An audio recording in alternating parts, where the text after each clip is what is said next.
यदा यदा हि धर्मस्य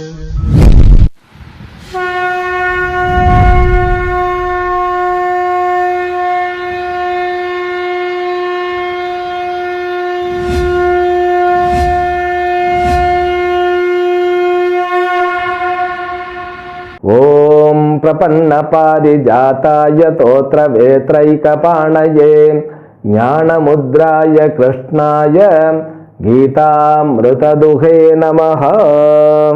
May the Almighty Shri Lord Venkateshwara bestow all kinds of prosperity, health, wealth, eternal happiness with complete Lakshmi Katakshams to you and your entire family members.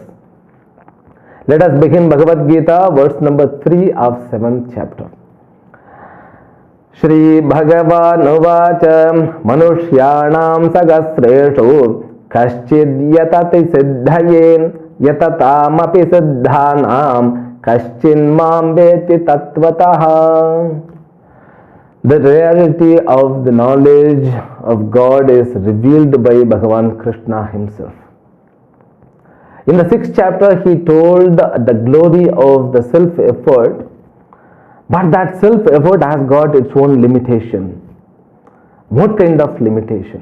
Because when you are not made proper effort, there is a chance to get failure in the research. Because we have to be aware and careful with the process which is known as Shravana Mananam, the study of the spiritual life. Now, why the people are not attracted with the destination called moksham? Swamiji, I don't want to have moksha right now. For me, my grandchild or children should get admitted in the proper school. That is what, the proper need.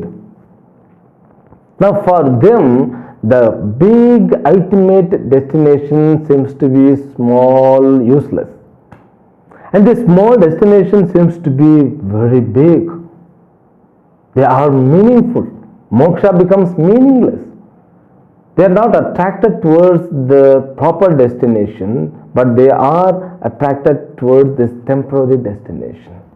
It's because of what? Not only now, from the Puranic time, we have the same deficiency in our society.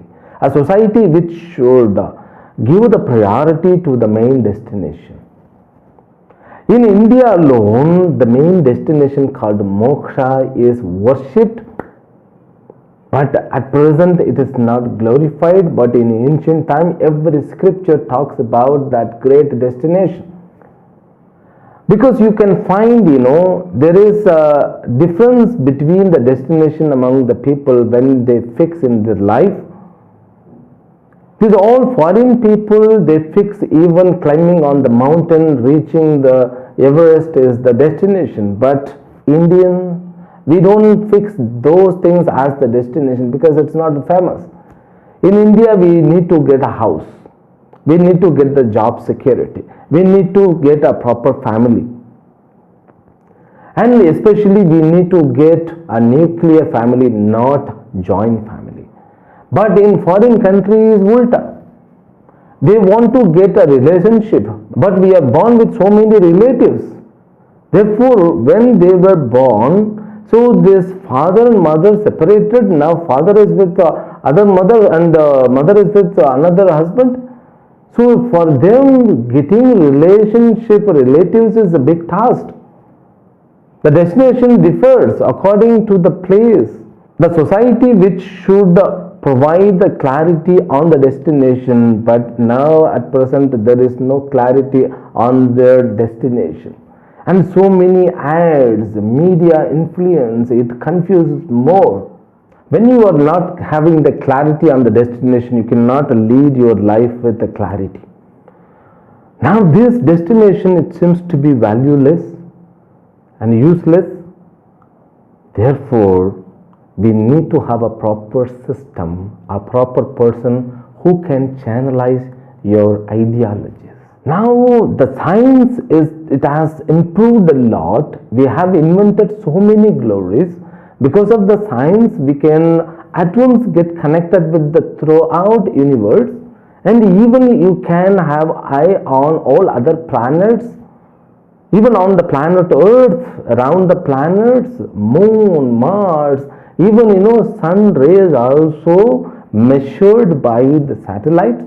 We have got innumerable glory, but in one part, when the science makes effort to find the cause of the universe, the creation, it gets the failure.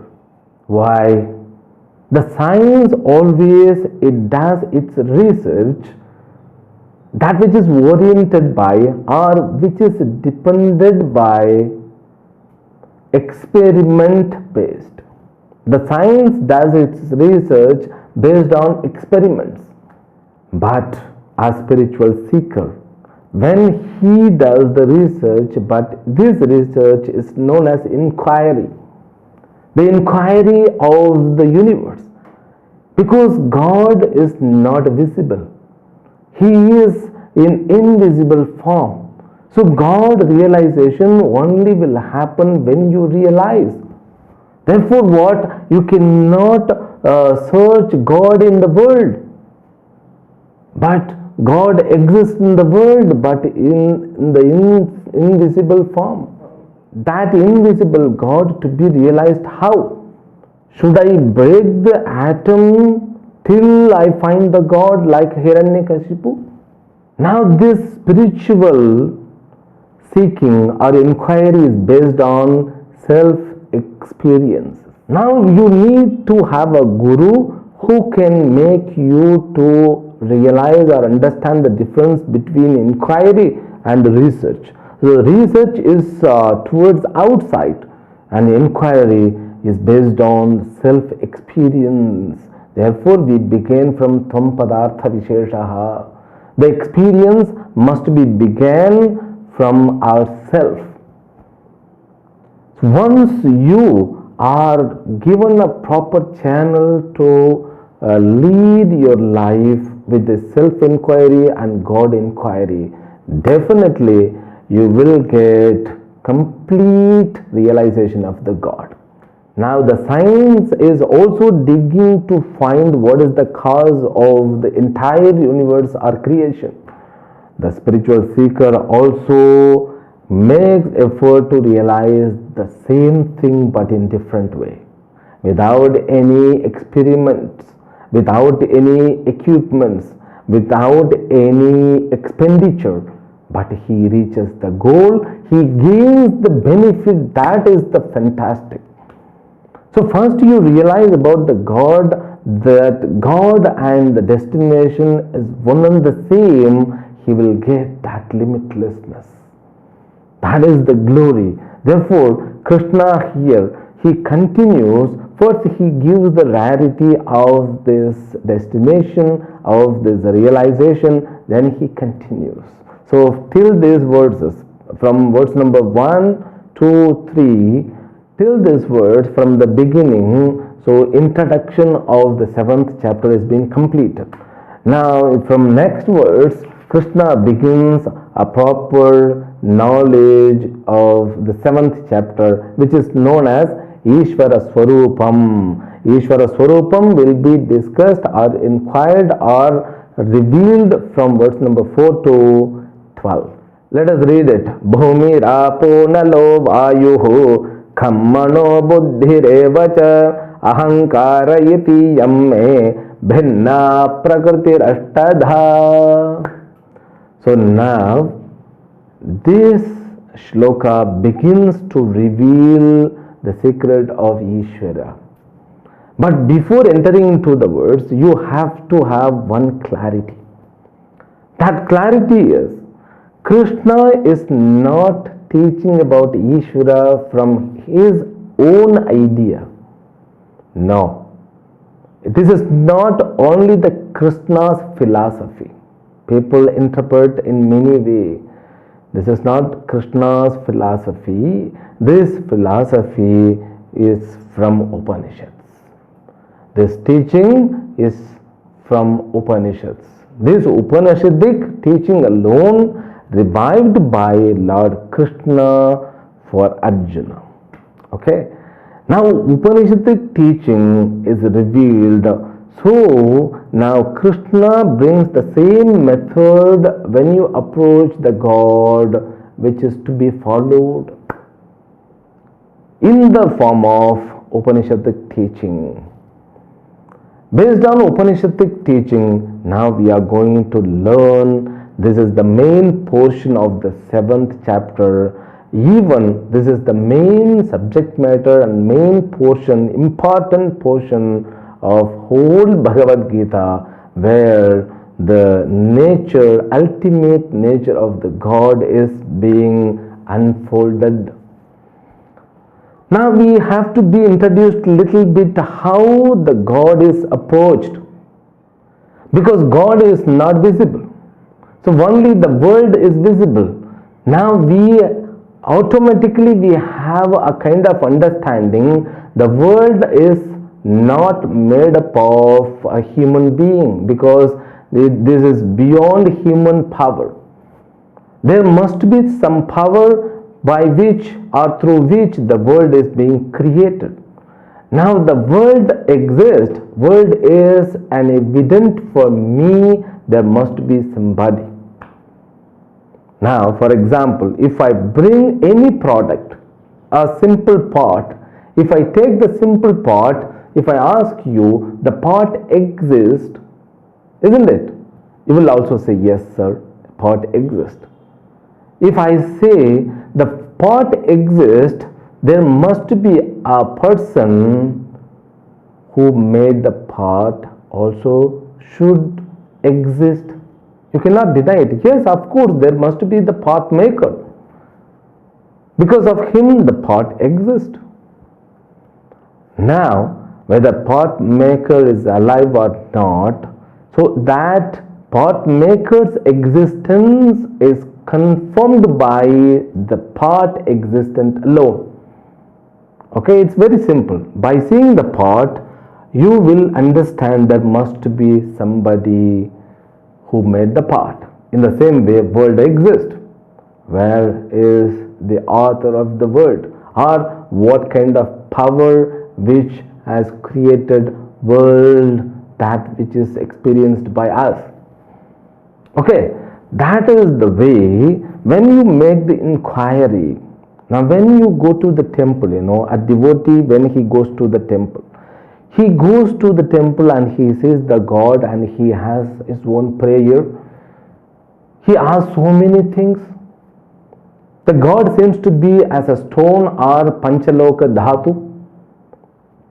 There are 5 kinds of metals are used to create a deity of the God. He goes and he stands in front of the deity, whether it is made up of stone or some kind of metals.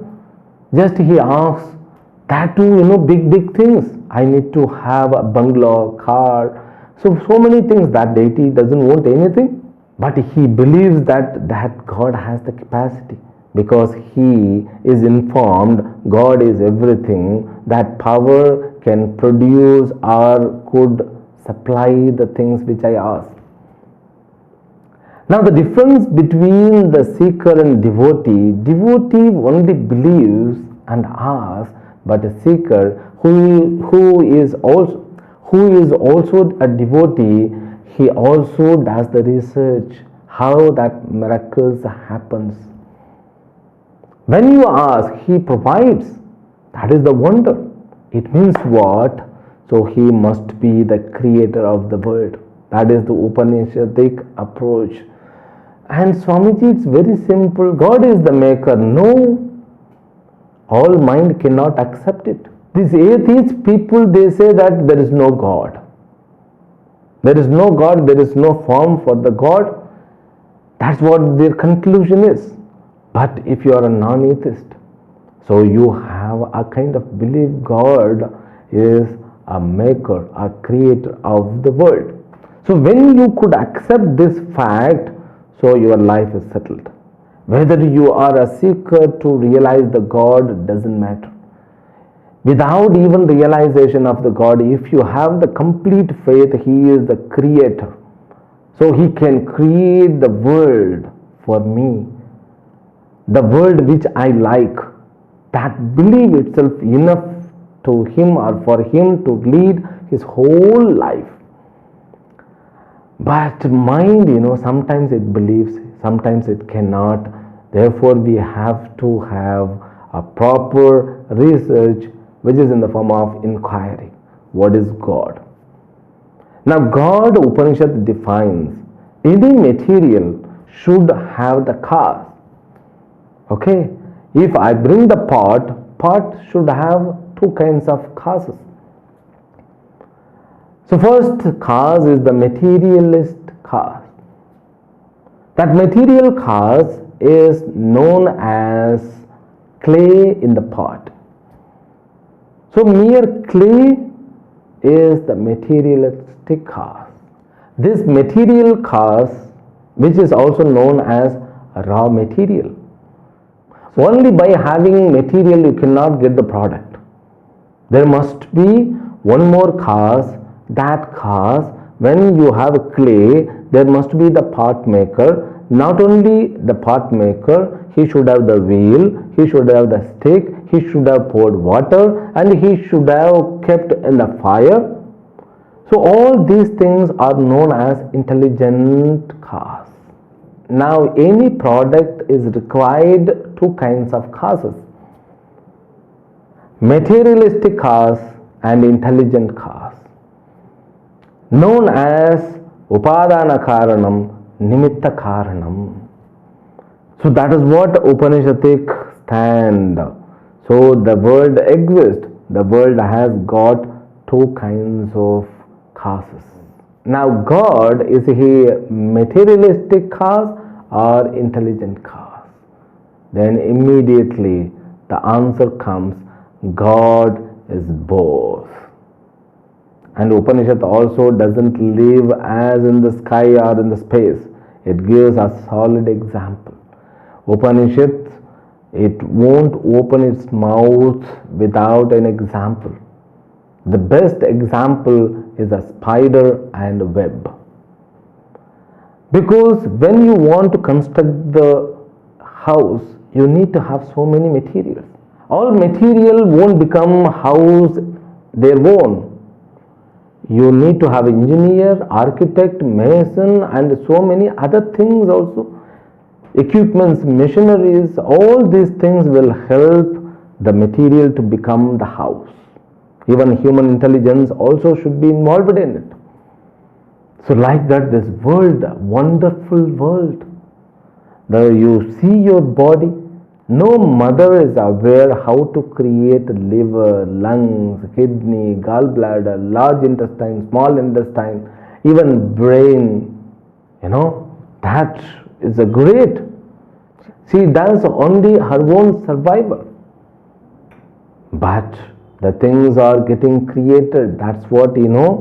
So she may be, seems to be a cause, but beyond her there must be some cause through which this body is created. That's what we call it Ishvara's Anugraha. So Ishvara is the materialistic and intelligent cause. Give an example. The web is created by this spider. The web, the material, it comes from the spider alone. It's a wonder. And it's very stronger than other material. Even now I heard they are trying to create a bulletproof some kind of armor through this spider. The Westerners, they have a hero called Spider-Man. But our Upanishad also uses the same example in order to realize the concept of the God. Now the world has got two kinds of causes. One is Upadana Karanam, another is Nimitta Karanam. Upadana Karanam means raw material, which is in the form of cause. And The second one is intelligent cause, which is known as nimitta karanam. Now, the world caused by two kinds of causes, and what can be the materialistic cause? What is the nimitta karanam, intelligent cause? Both of them are God. How? That is what is explained by Krishna in different way. Bhumi rapo nalo vayuhu kammano buddhirevacha ahankara yati yamme bhinna prakritirashtadha. For us, world is made up of 5 elements. Okay? What are the 5 elements? Earth, water, fire, air, and space. Now, the science also deals with the same 5 elements, but Krishna gives 3 more. Manaha, Buddhi, Ahankaram. This is known as Prakriti, the new technical term. The Jagat, what we call it the world, it is said by Lord Krishna Jagat. Jagat means what? Jayati, Gachati, iti Jagat. That which is manifested and that which is destroyed. That which is born, that which is gone. Born and gone. The meaning of Jagat is born and gone. Okay? That itself a wonder. The Sanskrit, when it gives the technical term, it has got its own vyutpatti, the method to define the meaning of the word. It's beautiful. Now this Jagat has got 8 kinds of amshas, but for us in the science, they divide only the 5 elements. Among the 5 elements also, the space is defined by science in different way. The space is defined by spiritual text or scripture in different way. Space is the cause of other elements. Okay? Now Bhagavan Krishna names one by one. Bhumihi means earth, Apaha means water, Analaha means fire, Vayuhu means air, Kam means space, Manaha mind. Okay? God, Jagat, does it have mind? You may ask, but Krishna brings very carefully. Yes, every material has got the mind.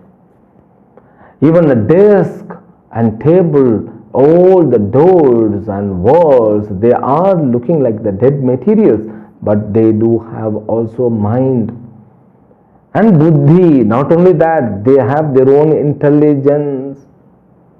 They are intelligent. Every piece of the sand is also having intelligence. Ahankara, they do have their own ahankara. Iti iyam me bhinna prakriti. Iti iyam bhinna prakriti ashtadha. Thus, the world, prakriti, is separated in 8 ways. Bhagavan Krishna continues, before that, the 8-fold aspect is called Jagat. He is not spoken about Nimitta Karana or Upadana Karana, but without giving the technical term, he introduces the raw material of the world. This raw material of the world and intelligent cause also introduced in different way. Now you see the 5 elements, it seems to be like raw material. And Manaha, Buddhi, Ahankara, it seems to be intelligent cause. So when a river flows, river has got the 5 elemental source as the water. In the water there are 4 other elements also involved. That we will see later. But the flow, where the river gets its flow. Is there any big motor is pumping from the earth? No. Go to Gomukh. It's a beautiful place. Gomukh, where the Ganges, Ganga is originating herself. You go there. You go, your mind is being cleansed. Marvelous places. At least you have to go once in your lifetime. Gomukh. And there are so many other places, you have to visit once in a lifetime. Even we call it Badri, Kedar, all these Char Dhams there. Even Kailas, Manasarovar. So these kind of destination we have to visit at least once in our lifetime. So when you go to Gomukh, you can see the water is flowing from the mountain underneath, So it comes with a force. So who is pumping it? That's what, the mind and intelligent force. It has also got prana, energy, that intelligence. It rejuvenates. Ganga cannot be polluted. But the invention of the human being can pollute anything. But Ganga is pure. You take a cup of Ganga Jala, so you can keep it forever. It won't become polluted forever. It will remain with the purity. The quality cannot be reduced by any other source. Now Bhagavan himself, he has introduced, so he just given the Prakriti is 8 kinds. Prakriti means here we have to take as the creation, Jagat.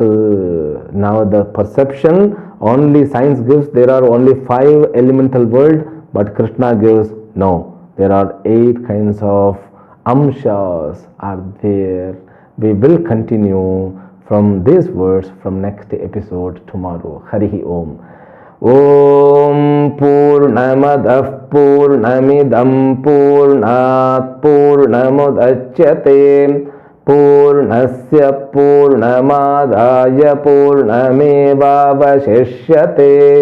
Om Shanti Shanti Shanti. Harihi Om. Shri Gurubhyo Namaha. Harihi Om.